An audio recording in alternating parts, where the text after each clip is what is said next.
Hey, welcome to Accidental Gods, to the place where we believe that another world is still possible, and that together we can make it happen.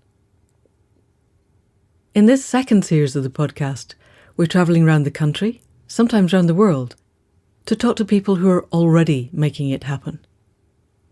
To people who stand and work and live at the interface between science and spirituality, politics and philosophy, art and creativity, and everything that we need to bring together to create the kind of personal, local, community, national and international resilience that we're going to need as we move forward into the 21st century. And my guest this week is someone who stands at all of those intersections. Rupert Read is an associate professor of philosophy at the University of East Anglia. He's a thinker, an author, a blogger, and a climate and environmental campaigner. He's the author of a little book called This Civilisation is Finished, which is an absolute must-read if you're interested in this area at all. I will put a link in the show notes. He's also a key member of XR, Extinction Rebellion, part of their political group, and he's spoken to people from the Shadow Chancellor to the Environment Secretary and is heading upwards in our current political lineage to talk to these people about where we need to go and how we need to get there. But more than all of this, Rupert is one of the people who stands for me very solidly in the second of Joanna Macy's 3 pillars of the Great Turning that we talked about last week with Della Duncan. If you remember, the first is holding actions, the second is systemic change, and the third is shifting consciousness, which is where we are most focused with Accidental Gods. But we need the other two to keep everything else going. And Rupert is one of the key thinkers of systems change, of how we can change the current system, how we need to change it, where it might go, and all of the complex things that arise from that. So here we go, an interview in his home with Rupert Read of the University of East Anglia. So, Rupert, we're here in your home in Norwich. Thank you very much indeed. And I want first to come to your book. So, This Civilisation is Finished is a pretty solid title. And it's quite short. It's 86 pages and quite a lot of endnotes. And it's a conversation between you and another philosopher. Can you tell us a little bit about how it arose and what the core message is? So a few years ago, I was delivering leaflets for the Green Party, as it happens, and this phrase just whammed into my head, and the phrase was, "This civilization is finished." And it just wouldn't go away, and it was kind of there for days. And so after a few days, I did what people like me do, which is I started, when you've got a kind of bug that you can't fix, I started trying to write about it. And I wrote a piece, and this piece was unlike anything I'd ever written before because I really didn't want anyone to read it. So I started very kind of gingerly sharing it with some trusted friends and colleagues and say, "Oh, what do you think of this?" Mostly philosophers? Oh, all sorts of people, actually. Philosophers and political actors and assorted intellectuals. I asked them what they thought, and I said, "And don't forward it." And they said, "Rupert, this is brilliant. This is really important. You need to find a way of sharing this." And eventually one of them persuaded me to publish a version of it anonymously. And after I'd done that, and again hadn't got the pushback that I feared, the pushback being people saying, "Oh, you're a defeatist, you're a sellout, this is terrible, you're going to demoralize everybody," I then very kind of gingerly gave my first talk on it. I was very, very nervous, but again, no pushback. Basically, almost every time I've given this kind of talk since, what's happened is basically most people have said things like, "Oh my God, this is so refreshing, this is so liberating. Thank God someone's finally really telling it how it is." And so I decided to write a book about it. And I'd been in touch with Sam, who's an expert in degrowth for years. And I proposed to him that he work with me editorially on making the book possible. So the book is a kind of dialogue between us. He sort of asks questions and I answer them, but it's far from being he's far from a kind of yes Socrates, no Socrates figure. It's quite a serious dialogue, I hope. Yes. And yeah, the basic idea of the book is we are on course to collapse our civilization. If we do collapse it, then that might be completely terminal, or we may be able to create a new civilization out of the wreckage.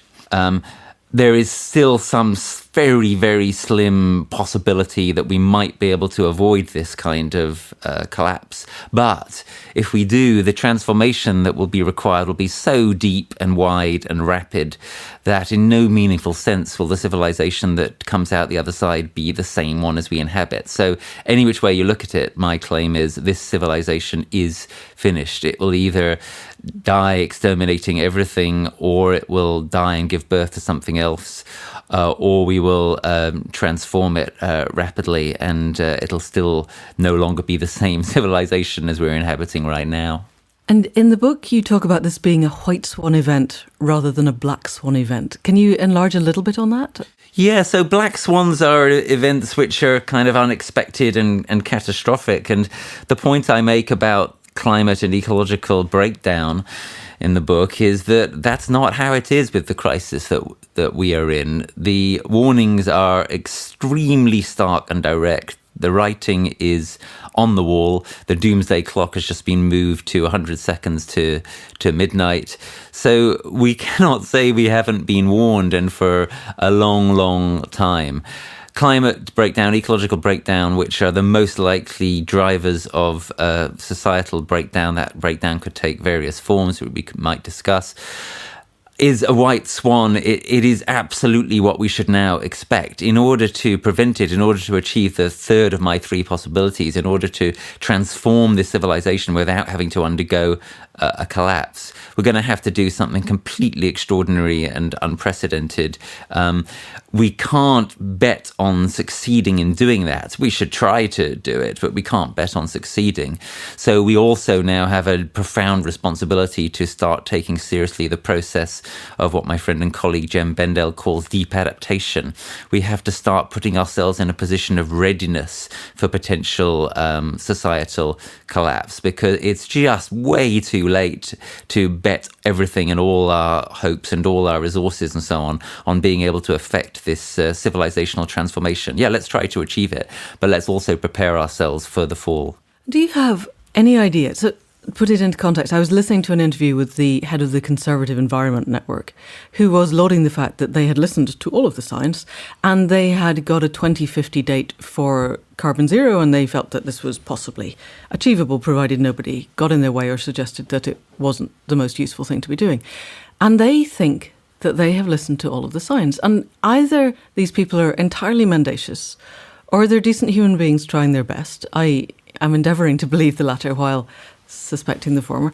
And yet, it seems to me, I've read the Deep Adaptation paper, I've read your book, that the science is incontrovertible and 2050 is a fantasy. How is it that even now there is such a wide disparity between what we believe to be a white swan and the world that they live in? Yeah. So, look, to be fair to people like this guy who you've just mentioned, I think that nearly all of us are at some level in denial. I think that very, very few of us are, and even not myself, are in the position of being kind of fully able to face all the time the awfulness of climate reality, of the ongoing sixth mass extinction, of the likelihood of what's going to happen in this century, even if we do incredible, wonderful things, of how bad most stuff is going to get. Mostly now it's about damage limitation rather than achieving some kind of wonderful sunny uplands. So the 2050 fantasy, and you're quite right in your characterization of it, is just the sort of most powerful elite response to that situation of almost ubiquitous denial. But yeah, that shouldn't stop us from explaining very clearly how it is a fantasy. So one place to start with this is with the IPCC 1.5 degree report from about 16 months ago now. And it's very clear if you read that report that we need to have extremely rapid reductions in carbon emissions across the world, but especially in the countries which are the countries with the heaviest footprints and the heaviest historical responsibility, countries like our own, massive footprint per capita, enormous historical responsibility. We need to have extremely rapid reductions if we're going to be anything like safe. Basically, if you're going to have precaution and equity, which are the principles which are supposed to underlie these kind of processes of international negotiations, well, then as Tim Jackson, for example, the great ecological economist, has recently argued in a paper called Zero Carbon Sooner, you're going to have a date way before 2050. In fact, Tim Jackson argues that according to precaution and equity, and in many ways his analysis is still quite conservative, the target date for zero carbon should be, surprise, surprise, 2025, the very date that Extinction Rebellion has been pushing from the start. Yeah, absolutely. Yeah. And let's remember, and that of course is more ambitious than what the IPCC say, but let's remember that the IPCC is in a number of ways very conservative, even in their absolutely drastic 1.5 degree report. The IPCC reports are always a few years out of date. They have to nail absolutely everything down in terms of evidence. They can't move ahead of the evidence to actually take care of society in the way that we ought to if we're operating according to the precautionary principle. And notoriously, a number of the mainstream climate scientists' predictions as to what was going to happen with our climate, we've already exceeded so-called worst case scenarios, for example, around Arctic melting. And in my opinion, and I would argue this in detail, the IPCC reports do not have a way of framing the vicious feedbacks that we're facing that makes it sufficiently clear to readers of those reports what the nature of those feedbacks is potentially going to be, what we're exposed to, the kinds of risks that, again, if we were being precautious, we would be protecting ourselves against. And finally, of course, that's not even to mention the fact that the IPCC summaries for policymakers, which are the things that most people actually read rather than the full reports, are edited by policymakers and civil servants. They're not, they're drafted by scientists, but it's governments that get to edit them. And I can absolutely promise you that the governments do not edit them to lean on the side of precaution and equity and so on, and warnings of how bad things could get. They always edit them in the opposite direction. So the IPCC reports are way ahead of where the British government wants to be. They're way ahead of the 2050 target, especially in the way that this government is saying they're going to pursue it. And the IPCC is actually really conservative, and you need to be looking instead at least to something like Tim Jackson's approach. So we need to be talking about 2025 or something like that. Now, that might just sound like a difference of date. 2050, 2025, well, we could be more ambitious, we could be less ambitious, but actually it's a complete qualitative difference. Because if you think that what you're trying to do is create a zero carbon or net zero carbon economy by 2050, and of course the net is, there's awful lot of dangerous devil in the detail there. That's in that net. They have the fantasy of all sorts of weird and wonderful technologies that haven't been invented yet that will enable us to continue to emit climate deadly carbon after 2050. Whereas if you go for 2025, then you can't bet on any of those fantasies. And you have to be serious about a wartime-like mobilization to change everything now, basically, as soon as we possibly can. It's an emergency response. It's an emergency mobilization. And that emergency response, as I say, would transform our civilization. We would need to phase out some industries. We would need to completely alter our model of transport. We would need to eliminate most flying. We'd need to be not just thinking, oh, well, it'll be fine, we can all have electric cars. No, a full fleet of electric cars just replacing our current petrol car fleet, there's absolutely no way you could get to net zero carbon by 2025. Absolutely nowhere near it. If you're serious about something like a 2025 target, you're talking a full-scale emergency societal transformation. And yeah, very, very few people have got their heads around that yet. So there are so many ways we could go, but I'm aware time is moving on. I would like to talk about the precautionary principle, but just before that, and we may have to do that another time, I was out canvassing general election 6 weeks in the Midlands. So I went to Telford, I went to Crewe and Nantwich. I didn't have a single conversation on the doorstep that touched on any of this. If we were going to do this, if, let's say you and I were jettisoned into number 10 tomorrow, and we had the levers of power, how would we bring the population with us? Yeah. Because there isn't a war. It's not, you haven't got a named enemy that you can demonize in the way that war does. Yeah.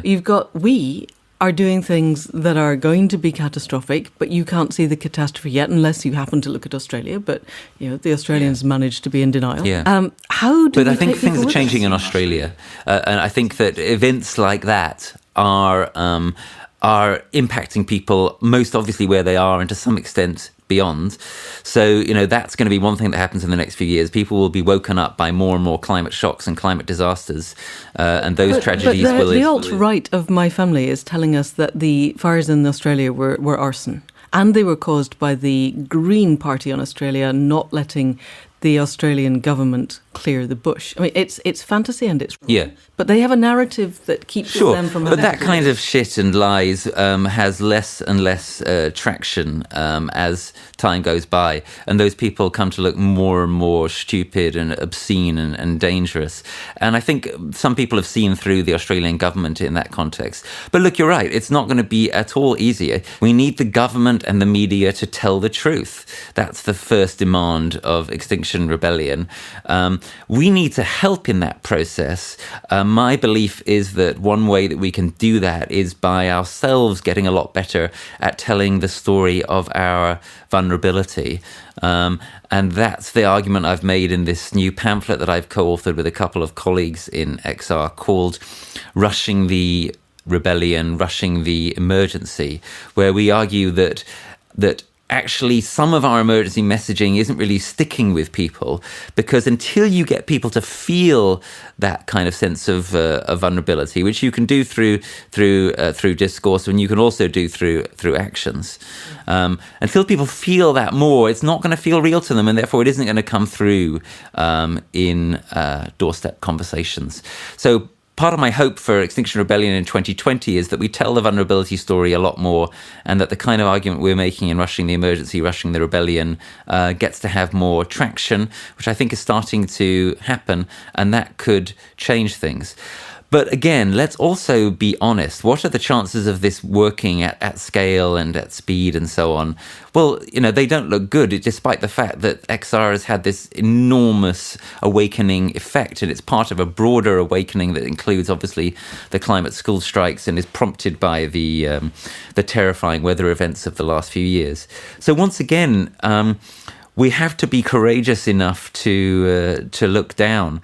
We have to be courageous enough to understand that we're off the cliff. We're like one of those cartoon characters that's kicking their legs frantically in the air.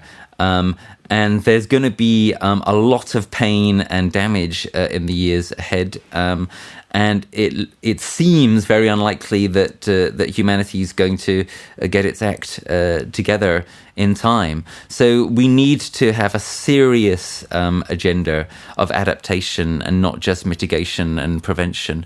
We need to be doing deep adaptation to prepare for potential societal collapse. And we need to be doing what I and my think tank Greenhouse call transformative adaptation, which is trying to make the changes in society that we know we already desperately need to make, that will prepare us for the harder times ahead, to do so in a way which is simultaneously mitigative, and to try thereby to create a sort of win-win-win So we're talking about the creation of local resilience networks, Yeah. food resilience, water resilience, power resilience, I'm thinking transport resilience. Absolutely. We're talking about working with nature rather than against nature in terms of something like flood prevention. We need flood prevention and flood amelioration schemes that are not carbon heavy, but rather are carbon absorptive, and that do not create a sort of brittle system which will be overwhelmed by the rising tide of disasters that tragically are going to be coming. We need to be thinking, I believe, now in the kind of way that Joseph Tainter describes in his great book, The Collapse of Complex Societies, and his more recent work, where the implication I draw from that work is that the only way that in this madly over complex society where, in order to give ourselves enormous power, we've created this vast collateral damage of habitat destruction and the time bomb of dangerous climate change. The only way we're going to get through this now is by effecting a radical simplification. And in fact, that simplification is going to be imposed upon us if we don't do it voluntarily. So again, this civilization is finished. The question is it going to be finished by an enraged nature destroying us, or is it going to be finished by us getting in just ahead of that destruction? A fascinating historical example which Tainter discusses here is the latter stages of the Roman Empire. So notoriously, of course, the Roman Empire declined and fell, or at least the Western Roman Empire did. What's less discussed is that the Eastern Roman Empire, the Byzantine Empire, survived. Now, how did it survive? Well, fascinatingly, the way it survived when it was under most pressure in the 8th century and around that period, pressure from all sides, but especially from Arab forces, it survived by radically simplifying. It survived by decomplexifying. It survived by radically relocalizing. That means things like that rather than having a huge professional army, the army devolved into local peasant militias that defended their own lands. And most of the monetary economy was dropped.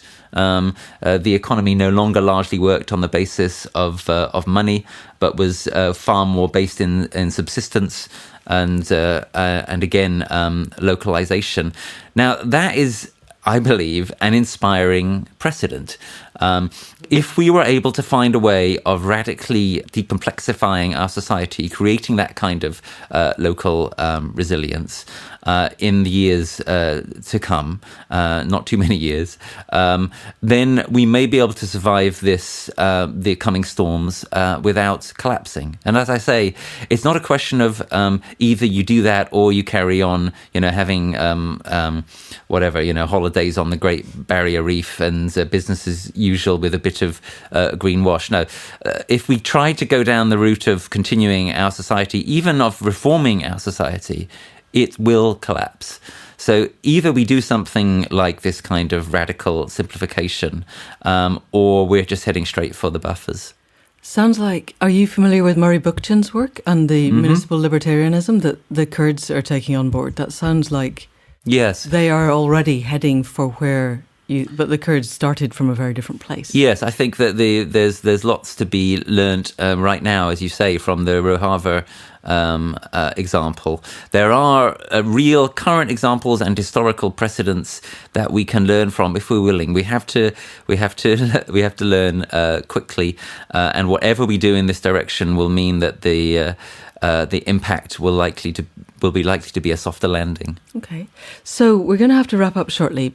At Accidental Gods, our thesis is that if we can move to a place of conscious evolution, of spiritual evolution, where we effectively reach a phase shift from the current system and the point being that you cannot see where we're going. No problem is solved from the mindset that created it, and that when a complex system bifurcates, it either heads for chaos and extinction, or it makes a phase shift to an entirely new system that was basically invisible from where we started. Yeah. You talk a lot in your book about spirituality And one of the things we were going to do today, if I'd got here in time, was to a beach that you value.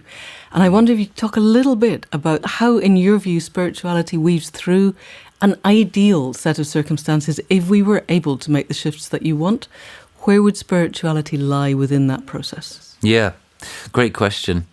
So, and I hope to be exploring this in the course I'm going to be teaching in Schumacher College in May, called A Spiritual Basis for Rebelling Against Extinction. Oh, really? Yeah. Yes. Yeah. Yeah, do come. Yes. So let me start out with the point about, I was going to take you to this beach. I think that there is bound to be, in the future, a resurgence in devotion to and interest in place and locality, for reasons that are already apparent from the ground that we've covered in this discussion. And this is going to be, by the way, an especially difficult transition to effect for a lot of right-thinking, well-intentioned, liberal, middle-class people in societies like ours, who are the people who actually tend to think of themselves much more as anywheres rather than somewheres, and people who feel comfortable moving around the world and so on and so forth. All of that is coming towards an end. And what is going to be starting is more of a sense of rootedness, and more of a sense of place and of love of place. And one of the great challenges is let's make sure that this can happen in a way which is positive and beautiful and spiritually inflected and so forth, and not in a way that is atavistic and xenophobic and so forth. That is, I think, an enormous and vital challenge of our times, which I think most people, for example, in universities haven't even literally got to first base in conceptualizing yet. So yeah, I believe that it's obvious that the crisis that we're going through is, among other things, a spiritual crisis in a broad enough sense of that term, and that we will be living in the future, if we do not collapse completely, in a way that involves some kind of better, broadly speaking, spiritual attunement to the land, to each other, to life, to meaning. There is a huge kind of gulf of a kind of lack of meaning in the lives of so many people at present. One of the silver linings of the appalling vista that we need to dare to gaze into is that it is liable to provide a possibility for regaining a sense of meaning as we struggle together to survive and flourish, and are forced to rebuild a community and to come out of these sad, tiny little monads that we've locked ourselves into in our individualistic culture and in our separate houses and so on and so forth. And I think you can see tiny signs of this kind of spiritual resurgence in such things as the extraordinary success of the film Avatar a decade ago, on some measures the most successful film of all time. And you look at what that film was about, and the message of it, and the spiritual journey that it took the viewer vicariously on, and you have to get some kind of hope and sense of fortitude from that. So yeah, I think that the crisis that is facing us, it's obviously political, it's obviously economic, it's a number of things, but it's pretty obviously spiritual as well. And let's be willing to grasp that nettle, and to seize the enormous opportunity that it offers for deepening our lives, for re-injecting meaning into them, for dealing with a widespread sense of anomie, for confronting the terrible mental ill health crisis that is gripping our society, and that, of course, will get a lot worse in years to come as more people wake up in shock and horror to what we've done to ourselves and to the planet.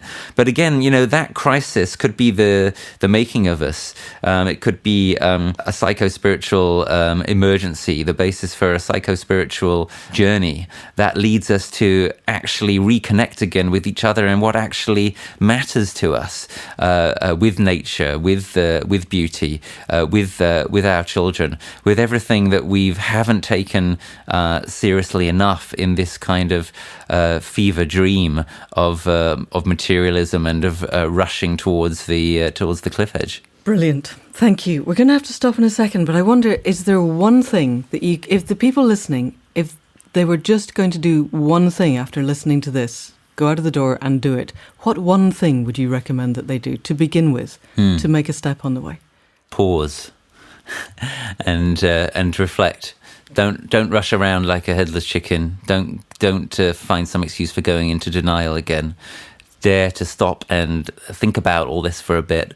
And if you haven't already done so, it will probably change your whole life.